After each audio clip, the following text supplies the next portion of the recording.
Hello दोस्तों, स्वागत है आपका हमारे चैनल जीके JS वाला 98 में। आज की इस वीडियो में हम देखेंगे मूल अधिकार चैप्टर को कंप्लीट करेंगे। चलिए स्टार्ट करते हैं वीडियो को। नेहरू रिपोर्ट 1928 द्वारा मूल अधिकार को भारत के संविधान में सम्मिलित करने की आकांक्षा प्रकट की गई थी। भारतीय संविधान में भाग 3 के अंतर्गत अनुच्छेद 1235 में मौलिक अधिकार का वर्णन किया गया है।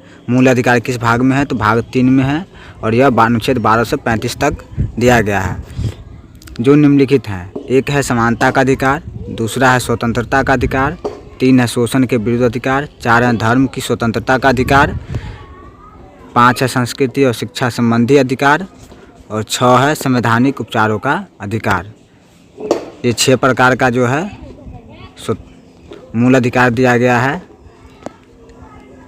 भारतीय मौलिक अधिकार जो है, संविधान में मौलिक अधिकार को राज्य के कृत्यों के विरुद्ध गारंटी के रूप में स्थान दिया गया है। राज्य के कृत्य के रूप में एक गारंटी के रूप में दिया गया है मौलिक अधिकार को संविधान में। मौलिक अधिकार पूर्णतः नैसर्गिक और अप्रतिदेय की श्रेणी में आते हैं।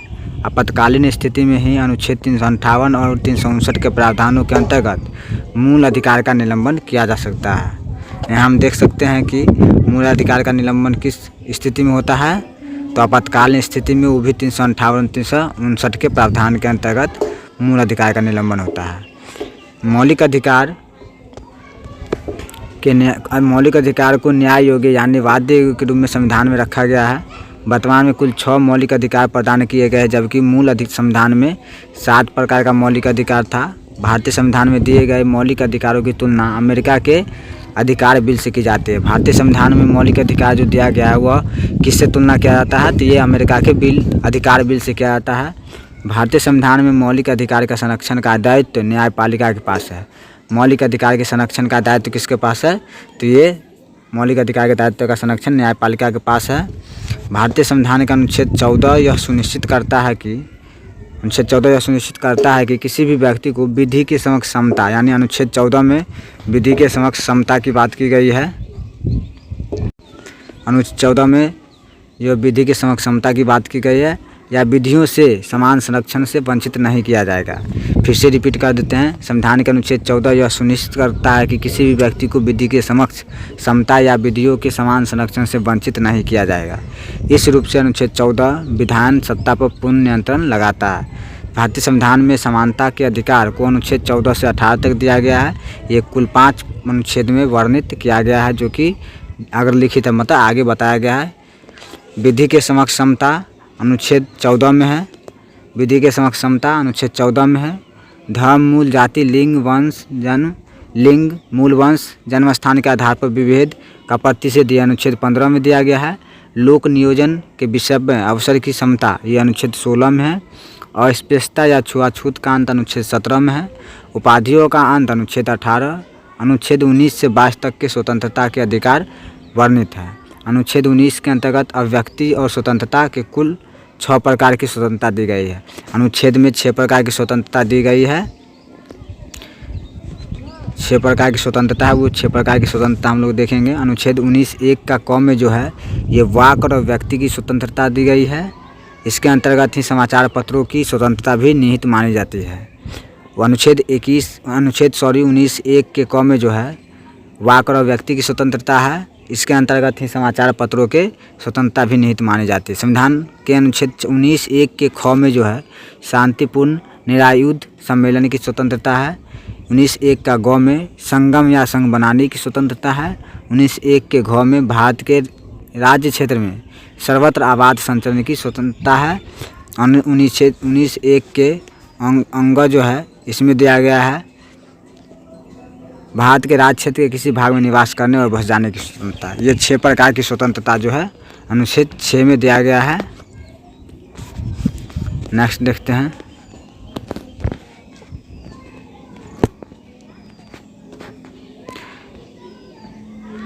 अनुच्छेद 1 का 6 जो है, अनुच्छेद 1 का 6 इसके अंतर्गत कोई वृत्ति या व्यापार कारोबार करने की स्वतंत्रता का प्रावधान है। ये 6 नंबर था। अनुच्छेद 19 के 1 में 6 प्रकार की स्वतंत्रता है। ये अंतिम है 6 नंबर, कोई वृत्ति या व्यापार कारोबार करने की स्वतंत्रता का प्रावधान है। अनुच्छेद 20 की बात करें तो इसमें अपराधों के लिए दोष सिद्धि के संबंध में संरक्षण है। अनुच्छेद 21 का संबंध प्राण और दैहिक स्वतंत्रता से है। अनुच्छेद 21 का क शिक्षा के अधिकार से है। एक अनुच्छेद 22 में गिरफ्तारी और निरोध यानी कुछ दशाओं में संरक्षण का प्रावधान किया गया है। भारतीय संविधान के अनुच्छेद 24 14 वर्ष से कम आयु के बालकों को कारखानों, खनन इत्यादि परिसंकट में क्षेत्रों में नियोजन को प्रतिषेध करता है, निषिद्ध करता है या प्रतिषेध करता है। जबकि अनुच्छेद 23 जो है मानव के दुर्व्यापार, बलात्श्रम का प्रतिषेध करता है। भारतीय संसद द्वारा निर्मित सिविल अधिकार संरक्षण अधिनियम 1955 के अंतर्गत भारतीय समाज में अस्पृश्यता को दंडनीय अपराध घोषित किया गया है। अस्पृश्यता को दंडनीय अपराध किस में घोषित किया गया? तो ये जो है सिविल अधिकार संरक्षण अधिनियम 1955 के अंतर्गत भारतीय समाज में अस्पृश्यता को दंडनीय अपराध घोषित किया गया है। भारतीय संविधान के अनुच्छेद 21 में प्रयुक्त दैहिक स्वतंत्रता शब्दावली में संचरण अर्थात कहीं भी जाने का अधिकार यानी विदेश भ्रमण का अधिकार भी शामिल है। धार्मिक स्वतंत्रता के अधिकार अनुच्छेद 25 के अंतर्गत प्रत्येक व्यक्ति को धर्म के प्रचार करने, सिखों के कृपाण धारण करने, रखने एवं अधिकार समाहित किया गया है। ये क्वेश्चन बार बार पूछा जाता है। सिख का जो है धार्मिक स्वतंत्रता के अनुच्छेद के अनुसार धर्म का प्रचार करने, सिखों को कृपाण धारण करने और रखने के लिए समाहित अधिकार किस में है? अनुच्छेद 25 में है। अनुच्छेद 26 की बात करें तो इसमें धार्मिक कार्यों के प्रबंध की स्वतंत्रता से संबंधित है। अनुच्छेद 29 संबंध अल्पसंख्यक वर्ग के हितों के संरक्षण। अनुच्छेद 30 अल्पसंख्यक की शिक्षा संस्थानों के स्थापन और प्रशासन से संबंधित है। फिर से रिपीट कर देते हैं। अनुच्छेद 19 जो है अल्पसंख्यक वर्ग के हित का संरक्षण दिया गया है, जबकि 30 में अल्पसंख्यक की शिक्षा की स्थापना और प्रशासन की शिक्षा संस्था की स्थापना और प्रशासन से संबंधित है। भारतीय संविधान के अनुच्छेद 44वें संशोधन अधिनियम 1978 द्वारा संपत्ति के अधिकार को श्रेणी को जो है मूल अधिकार की श्रेणी से हटाकर अनुच्छेद 300 के क में विधिक अधिकार की श्रेणी में डाल दिया गया है। 44वें संविधान संशोधन अधिनियम 1978 के द्वारा संपत्ति के अधिकार को मूल अधिकार की श्रेणी से हटाकर कहाँ रखा गया है? तो ये अनुच्छेद 300 क में विधिक अधिकार बना दिया गया है, यानी कानूनी अधिकार। भारतीय संविधान के अनुच्छेद 32 के अंतर्गत संवैधानिक उपचारों का अधिकार का उल्लेख किया गया है। मूल अधिकार में न्यायिक संरक्षण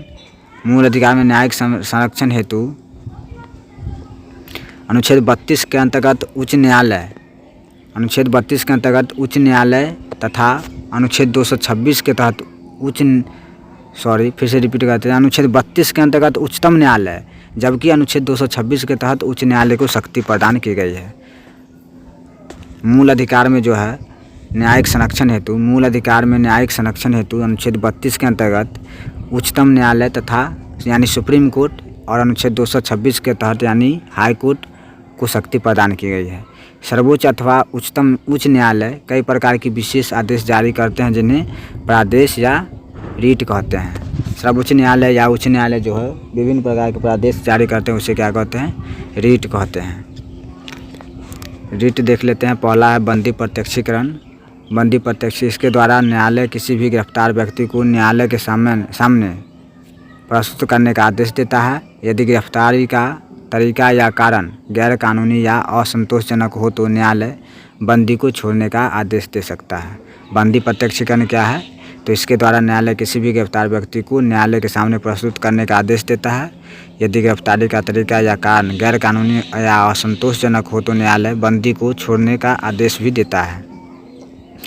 दूसरा है परमादेश। यह आदेश तब जारी किया जाता है जब न्यायालय को लगता है कि कोई सार्वजनिक पदाधिकारी अपनी कानूनी या संवैधानिक दायित्वों का पालन नहीं कर रहा है और इससे किसी व्यक्ति के मौलिक अधिकार प्रभावित हो रहा है, तो परमादेश जारी किया जाता है।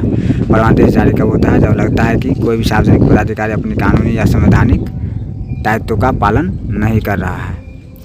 निषेध क्या होता है? तो निषेध जब कोई निचली अदालत अपने अधिकार क्षेत्र का अतिक्रमण करके किसी मुकदमे की सुनवाई करता है तो ऊपर की अदालत यानी उच्च न्यायालय या सर्वोच्च न्यायालय उसे ऐसा करने से रोकने के लिए निषेध आदेश जारी करता है।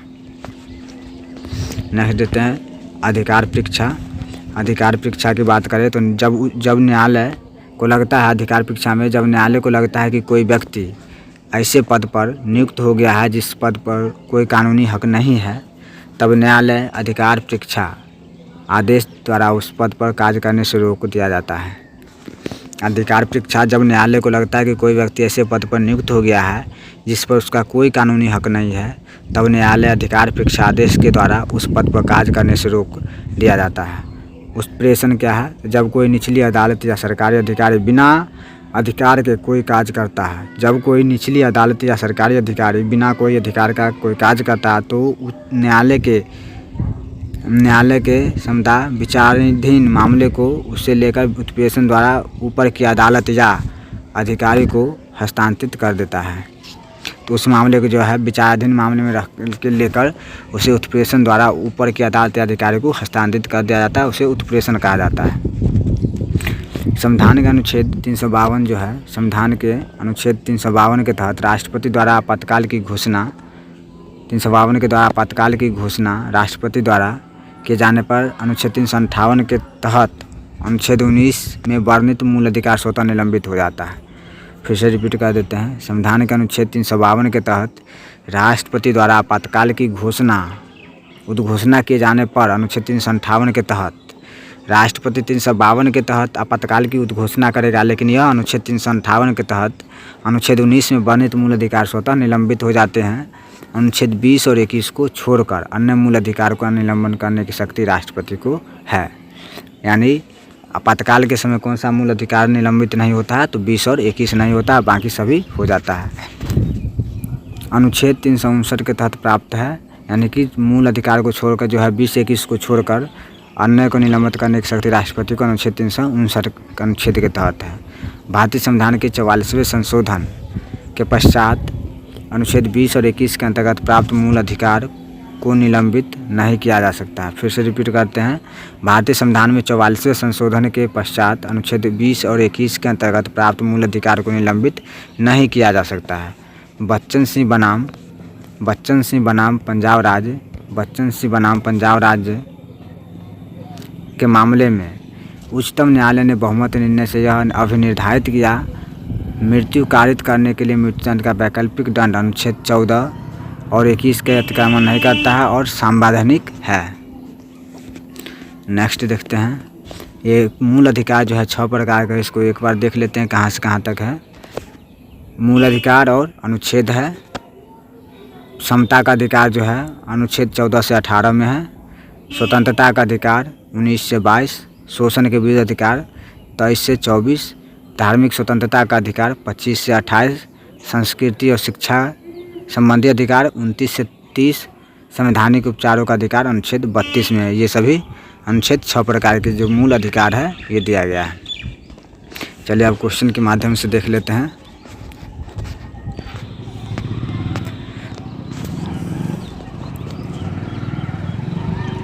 ये ब्रिटिश सम्राट द्वारा मैग्ना कार्टा पर हस्ताक्षर किया गया था। कब किया गया था? 1215 में। ब्रिटिश सम्राट द्वारा मैग्ना कार्टा पर हस्ताक्षर कब हुआ था? 1215 में। अमेरिकी संविधान में मूल अधिकार को कब शामिल किया गया? 1791 में। अमेरिका में संविधान में मूल अधिकार को कब शामिल किया? 1791 में।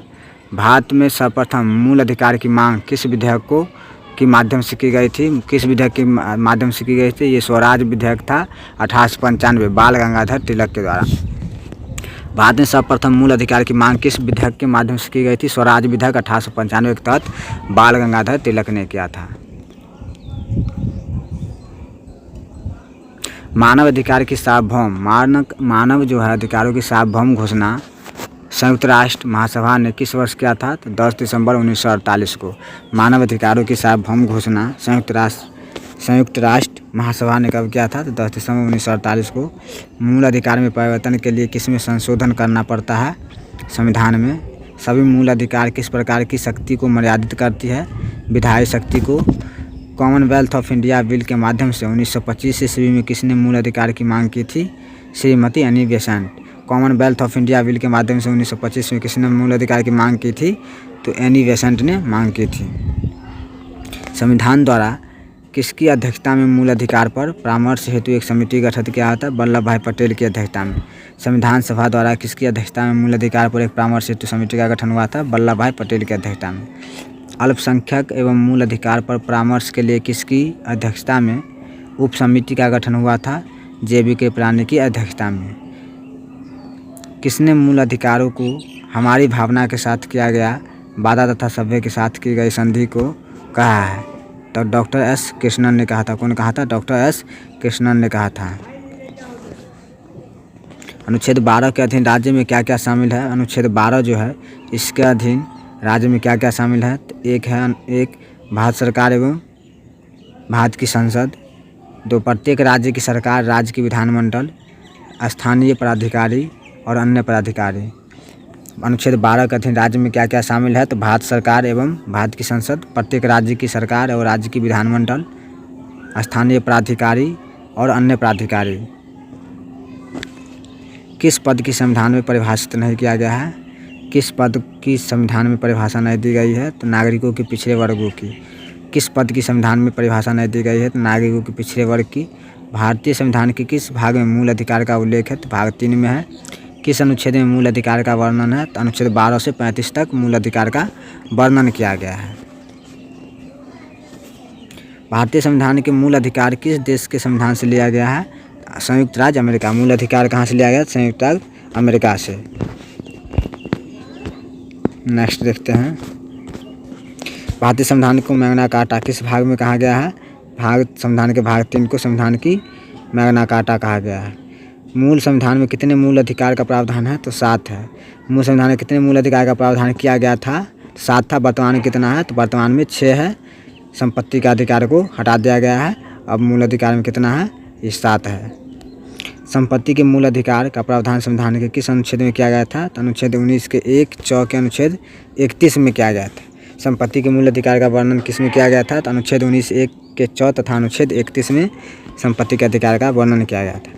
मूल अधिकार कौन कौन से हैं देखते हैं। समानता का अधिकार अनुच्छेद 14 से 18 है। अभी बैक में हम लोग देखे हैं। स्वतंत्रता का अधिकार 19 से 22। शोषण के विरुद्ध अधिकार 23 से 24। धर्म की स्वतंत्रता का अधिकार 25 से 28। संस्कृति और शिक्षा संबंधी अधिकार 29 से 30। संवैधानिक उपचारों का अधिकार अनुच्छेद 32। राज्य की परिभाषा के अंतर्गत क्या आता है? राज्य की परिभाषा के अंतर्गत आते हैं तेल और प्राकृतिक गैस, जीवन बीमा निगम, स्थानीय एवं अन्य प्राधिकारी। फिर से रिपीट करते हैं, राज्य की परिभाषा के अंतर्गत आते हैं तेल और प्राकृतिक गैस निगम, जीवन बीमा निगम, स्थानीय अन्य प्राधिकारी। संपत्ति के अधिकार को किस संविधान संशोधन के तहत मूल अधिकार की श्रेणी से हटाया गया है? तो 44वें संविधान संशोधन में हटाया गया। 44वां संशोधन कब हुआ था? तो 1978 में हुआ था। कब हुआ था? 1978 में हुआ था 44वां संविधान संशोधन। नेक्स्ट देखते हैं, संपत्ति के अधिकार कानूनी अधिकार जो है का उल्लेख किस अनुच्छेद में किया गया? तो 300 को कम हुआ है। संपत्ति के अधिकार को कानूनी अधिकार किस रूप में बनाया गया? अनुच्छेद 300 क के तहत। संपत्ति के अधिकार को 44वें संविधान संशोधन द्वारा भाग 3 से हटाकर किस भाग में कर दिया गया है? तो ये भाग 12 में चल गया है। किस अनुच्छेद में है? तो 300 के क में। भारतीय संविधान के भाग 3 में राज्य की परिभाषा किस अनुच्छेद में के अंतर्गत दी गई है? तो अनुच्छेद 12 में राज्य की परिभाषा दी गई है। मूल अधिकार की प्रकृति किस प्रकार की है? मूल अधिकार की प्रकृति किस प्रकार की है? तो ये सकारात्मक और नकारात्मक दोनों अधिकार की है। मूल अधिकार की प्रकृति किस प्रकार है? तो सकारात्मक और नकारात्मक दोनों प्रकार की। कौन सा सिद्धांत संविधान पूर्ण विधियों पर लागू होता है? तो ग्रहण का सिद्धांत। कौन सा सिद्धांत संविधान पूर्ण विधियों पर लागू होता है? ग्रहण का सिद्धांत। किस रिपोर्ट के माध्यम से 1928 में मूल अधिकार की मांग की गई थी? तो नेहरू रिपोर्ट। किस रिपोर्ट के माध्यम से 1928 में मूल अधिकार की मांग की गई थी? तो नेहरू रिपोर्ट के मांग की गई थी। नेक्स्ट देखते हैं,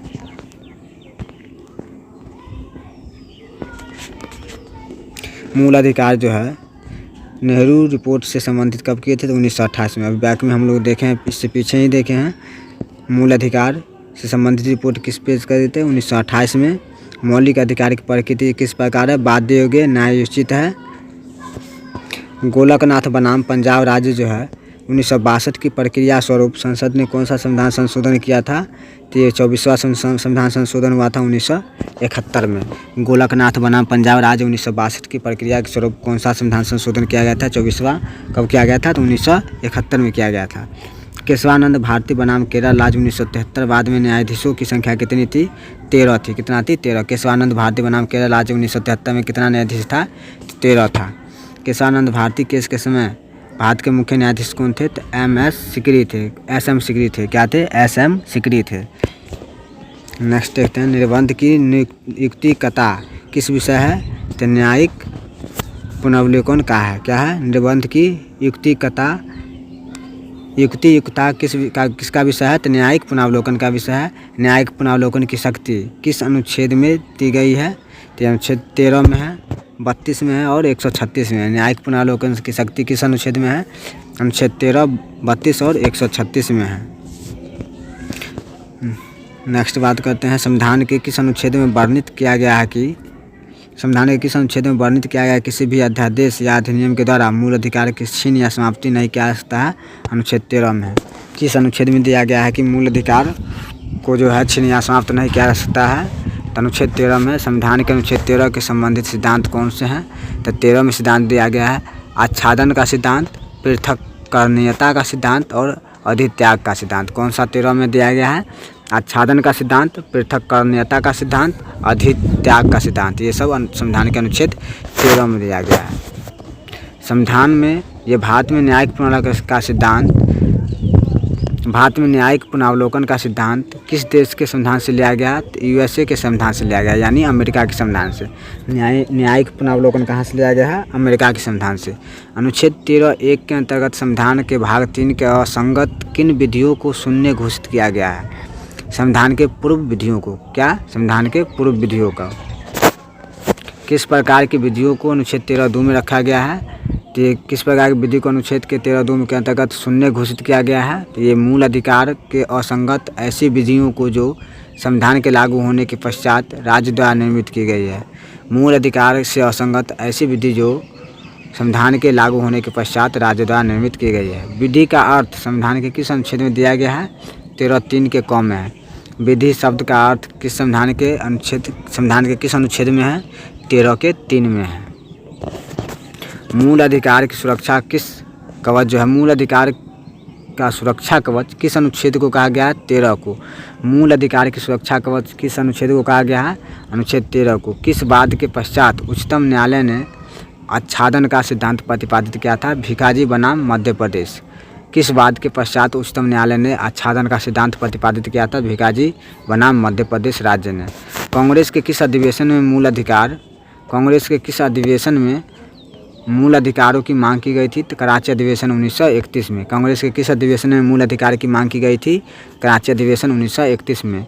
कराची अधिवेशन में जिस मूल अधिकार की मांग की गई थी उसका प्रारूप किसने बनाया था? जवाहरलाल नेहरू ने। कराची अधिवेशन में जिस मूल अधिकार की मांग की गई थी उसका कौन प्रारूप बनाया था? तो जवाहरलाल नेहरू बनाए थे। प्रारूप किसने? तो जवाहरलाल नेहरू ने बनाया था। मूल अधिकार से संबंधित अनुच्छेद दिया गया है, उसको देख लेते हैं। मूल अधिकार से संबंधित महत्वपूर्ण अनुच्छेद है अनुच्छेद 12। इसमें राज्य की परिभाषा है। इसके अंतर्गत भारत की सरकार और संसद तथा राज्य में प्रत्येक राज्य की सरकार और विधानमंडल, सभी स्थानीय प्राधिकारी और अन्य प्राधिकारी दिया गया। अनुच्छेद 13 में मूल अधिकार से असंगत या उनका अल्पीकरण करने वाली विधियाँ हैं। क्या है? मूल अधिकार में असंगत या अल्पीकरण करने वाली विधियाँ का चर्चा है। अनुच्छेद 13(1) में संविधान लागू होने से पूर्व सभी विधि संविधान के भाग 3 में उल्लेखित मूल अधिकार में असंगत है, सभी उस मात्रा तक शून्य होगी। अनुच्छेद 13(1) में दिया गया है। 13(2) में है यदि राज्य ऐसी विधि बनाता है जो भाग 3 में उल्लेखित मूल अधिकार से असंगत है तो वह विधि उस मात्रा तक शून्य होगी जिस मात्रा में वह मूल अधिकार का उल्लंघन करती है, यानी मूल अधिकार का उल्लंघन करने वाला नहीं होना चाहिए। अनुच्छेद 13(3) देखते हैं। इसमें अनुच्छेद 13(3) में दिया गया है, एक सेकंड,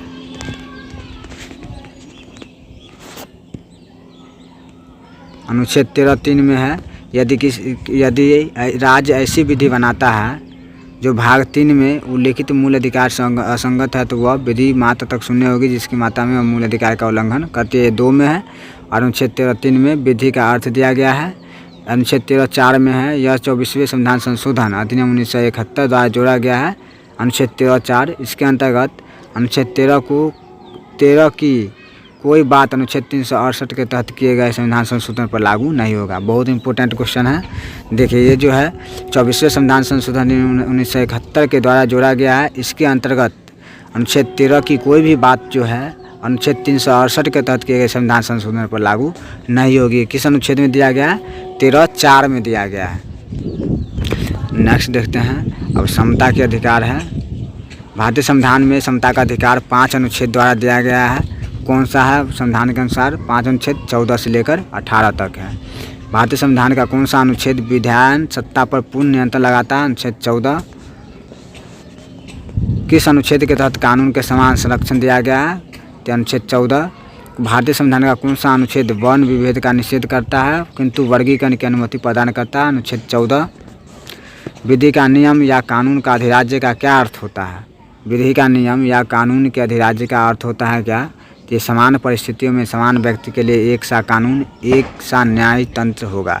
क्या है? कानून का अधिराज्य का अर्थ होता है या विधि का नियम का अर्थ होता है समान न्याय, समान परिस्थितियों में समान व्यक्ति के लिए एक सा कानून और एक न्याय तंत्र होगा। भारतीय संविधान के भाग 3 में उल्लेखित किस अनुच्छेद को सर्वग्राही रूप में प्रतिपादित किया गया है? अनुच्छेद 14 को। किस बाद में अभिनिर्धारित किया गया है कि अनुच्छेद 14 में उल्लेखित समता का सिद्धांत संविधान की आधिकारिक लक्षण है? इंदिरा साहनी बनाम भारत संघ 2000 बाद में। भारतीय संविधान के भाग 3 का कौन सा अनुच्छेद नैसर्गिक न्याय का एक रूप का अंग है? अनुच्छेद 14। धर्म के आधार पर विभेद का प्रतिषेध किस अनुच्छेद में दिया गया है? 15 में। धर्म के आधार पर विभेद का प्रतिषेध अनुच्छेद 15 में दिया गया है। मद्रास बनाम दोराई राजा 1951 मुकदमे में भारतीय सर्वोच्च न्यायालय के निर्णय के परिणाम स्वरूप किस मौलिक अधिकार को संशोधित किया गया है? ये भेदभाव के विरुद्ध अधिकार को। मद्रास राज्य बनाम दोराई राजा 1951 किससे संबंधित है? भेदभाव के विरुद्ध अधिकार से। नेक्स्ट देखते हैं, भेदभाव के विरुद्ध अधिकार संविधान के किस अनुच्छेद में है? भेदभाव के विरुद्ध अधिकार जो है, फिर से करते हैं, भेदभाव के विरुद्ध जो है अधिकार संविधान के किस अनुच्छेद में है? तो अनुच्छेद 15 में। भेदभाव के विरुद्ध अधिकार किस अनुच्छेद में है? 15 में है। संविधान के किस अनुच्छेद में वर्णित किया गया है कि राज्य किसी नागरिक के विरुद्ध केवल धर्म, मूल वंश, जाति, लिंग या जन्म के स्थान के आधार पर कोई भेदभाव नहीं करेगा? ये अनुच्छेद 15 में है। किस संविधान के किस अनुच्छेद में वर्णित है कि राज्य किसी नागरिक के विरुद्ध केवल धर्म, मूल वंश, जाति, लिंग, जन्म या स्थान के किस आधार पर कोई भी भेद नहीं करेगा? अनुच्छेद 15 में है। संविधान का कौन सा अनुच्छेद नागरिक के विभेद पर संविधान का कौन सा अनुच्छेद नागरिकों के मध्य विभेद करने से राज्य को रोकता है? अनुच्छेद 15(1). संविधान का कौन सा अनुच्छेद राज्य और निजी व्यक्ति दोनों को आदेश देता है? अनुच्छेद 15(2). संविधान का कौन सा अनुच्छेद राज्य और निजी व्यक्ति दोनों को आदेश देता है? अनुच्छेद 15(2). अनुच्छेद 15(3) के माध्यम से राज्य को किसके विशेष उपबंध की शक्ति है? स्त्रियों और बालकों के लिए विशेष शक्ति किस अनुच्छेद में है? 15(3) में है। प्रथम संविधान संशोधन अधिनियम 1951 के द्वारा मूल अधिकार में कौन सा अनुच्छेद जोड़ा गया है? 15(4). प्रथम संविधान संशोधन अधिनियम 1951 द्वारा मूल अधिकार में कौन सा अनुच्छेद जोड़ा गया है? तो 15(4). किस संविधान संशोधन द्वारा संविधान में भाग 3 में अनुच्छेद 15(5) को समाविष्ट किया गया है? 93वां संविधान